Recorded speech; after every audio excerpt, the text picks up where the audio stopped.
मनुवादी सरकार है जिसकी सोच है मनुवादी। ढोल सुधर नारी सब ताड़न के अधिकारी।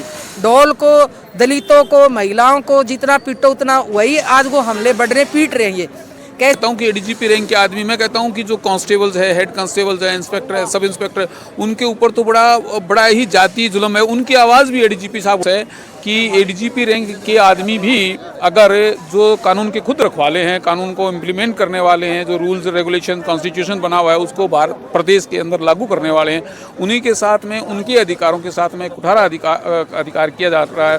जो पिछले 5-6 साल से हर रोज़ अपनी मतलब है कि पूरे सिस्टम के खिलाफ हमेशा आवाज़ उठाते रहे हैं कि मुझे जो मेरे अधिकार है वो अधिकार भी मुझे भी नहीं मिल रहे, तो आम अधिकार लोगों को अधिकार कैसे मिलेंगे।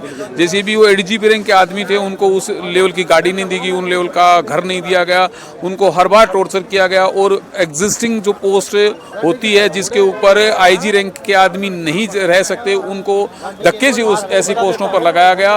और उनकी जो इंटीग्रिटी है डाउटफुल करने के लिए उनके ऊपर पिछले दिनों एक हेड कांस्टेबल के माध्यम से मतलब है कि एक कंस्पिरेसी करके उन पर आरोप लगाकर उनकी छवि खराब करने की कोशिश की। शायद उसी से रुष्ट होकर उन्होंने यह आत्महत्या की है। हमारी मांग है कि एडीजीपी और जो इसके अंदर जितनी भी लोग इस कंस्पिरेसी में शामिल है उनके खिलाफ सख्त से सख्त एक्शन लिया जाना चाहिए। प्रधान जी, ऐसा है जब एडीजीपी जो इतने बड़े रैंक के अधिकारी हैं उनके साथ ही ऐसा हो रहा है, तो इसके अंदर पुलिस के अंदर जो अधिकारी है जो छोटे लेवल के, उनके साथ क्या होता है? ये तो बहुत बड़ी एक विडंबना है। मैं ये कहता हूँ कि एडीजीपी रैंक के आदमी, मैं कहता हूँ कि जो कांस्टेबल्स है, हेड कांस्टेबल्स है, इंस्पेक्टर है, सब इंस्पेक्टर, उनके ऊपर तो बड़ा ही जाति जुल्म है। उनकी आवाज़ भी एडीजीपी साहब उठाते थे।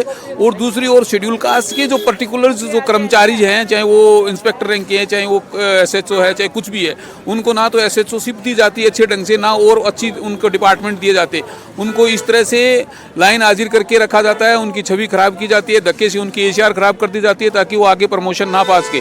जबकि इंस्पेक्टर रैंक तक गजटेड क्लास नहीं है, उसके अंदर रोस्टर और रिजर्वेशन पॉलिसी भी लागू नहीं है। तो ये हमेशा ही शेड्यूल कास्ट के अधिकारों पर हमेशा ही कुठाराघात होता रहा है। ये शुरू से ही चला आ रहा है, परंतु इस सरकार में विशेषकर ये ज़्यादा इनके अधिकारों का हनन किया जा रहा है, आम नागरिक का भी हनन किया जा रहा है।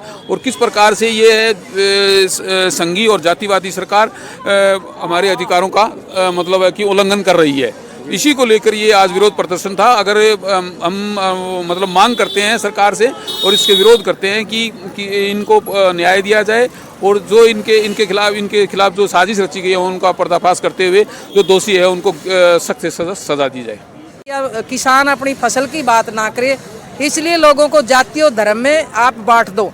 अभी कुछ लोग हैं जो खाप के नाम से, जो एक तरह से कई बार वो सरकारी एजेंट भी होते हैं। अब कुछ खापे तो ऐसी भी न्याय मिलना चाहिए, और ऐसे हम बचेंगे कोई नहीं। तो इसलिए हम ये कहते हैं, ये जो मनुवादी सरकार है जिसकी सोच है मनुवादी। ढोल सुधर नारी सब ताड़न के अधिकारी। ढोल को, दलितों को, महिलाओं को जितना पीटो उतना वही आज वो हमले बढ़ रहे, पीट रहे हैं। ये कैसे बच्चियों के साथ, महिलाओं के साथ रेप, गैंग रेप, उसमें एक लंबी लिस्ट है कि जिसमें बीजेपी के सांसद MLA हैं। तो कैसे न्याय मिलेगा? अब एक तरफ कहते हैं कि ये दलितों के पांव धोते हैं प्रधानमंत्री जी, दूसरी तरफ जब देश का राष्ट्रपति है वो सीढ़ियों पे धोख मार के आता, मंदिर में नहीं जा सकता। महिला दलित है, उसको आदिवासी राष्ट्रपति बनाया, उसको संसद के उद्घाटन में नहीं बुलाएंगे, उसके मंदिर के उद्घाटन में उसका शुद्धिकरण करेंगे। ये कैसा शासन है? तो इसलिए लोग बहुत तंग हो चुके हैं।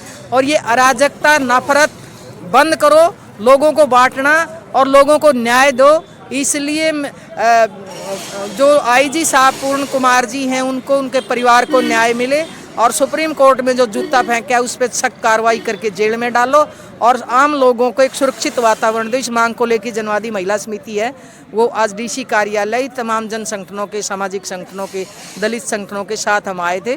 अभी जुडिशरी के आए थे, अभी ज्ञापन लेके गए। ऐसा प्रधान जी, अब एडीजीपी साहब के जो परिवार वाले हैं उन इंसाफ के लिए उनकी दांत सरकार नहीं होने लग रहा है। सरकार, अब भाजपा सरकार को आप किस तरह से देखते हैं? एक एडीजीपी इतने बड़े अधिकारी के साथ ही उन्होंने इंसाफ नहीं किया और वो धरने पे बैठे हैं ताकि जाके उनको गिरफ्तारी हो और उसके बाद उनका दांत सरकार हो। तो आम आदमी का क्या हो गया जो भाजपा सरकार इस तरह से घिनौनी हरकत कर रही है? हम वही कह रहे हैं कि आम आदमी तो इतना भयभीत है कि जब देश के राष्ट्रपति का सम्मान नहीं, सुप्रीम कोर्ट के जज का नहीं, आईजी साहब का एक तरह से संस्थागत हत्या मर्डर है, और न्याय जब आईएएस अधिकारी महिला को न्याय के लिए एक सप्ताह रोने रोज रोती है वो, और कहते डीएसपी की नौकरी दे देंगे, जिसके मदर आईएएस और फादर आईपीएस हो, वो तो उनसे ऊपर लेवल पे वैसे ही चले जाएंगे।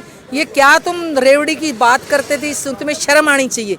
हम ये देखते हैं कि ये ना दलितों की है, ना किसानों की है, ना मजदूरों की है, ये ना महिलाओं की है, ये पूंजीपतियों की है कि फूट डालो और राज करो, लोगों को लड़वाना चाहती है। इसलिए हम ये कहना चाहते हैं, इससे ज़्यादा नाकामी और बेशर्मी सरकार के लिए हो नहीं सकती कि इतने बड़े अधिकारी को न्याय के लिए एक सप्ताह डेड बॉडी का दाह संस्कार के लिए उनको गिड़गिड़ाना पड़े, उनको आंदोलन करना पड़े। अब इस मौके पे कोई आंदोलन का कोई शौक थोड़ी है। इस मौके पे तो हम शोक प्रकट करते हैं, परिवार आते हैं और उनको सड़कों पे बैठना पड़ता है। इससे ज़्यादा इस सरकार के लिए और फेलियर, निकम्मापन हो नहीं सकता। और अब तो जनता ही इकट्ठी होकर कुछ न्याय पाएंगे। धन्यवाद। Thank you ji.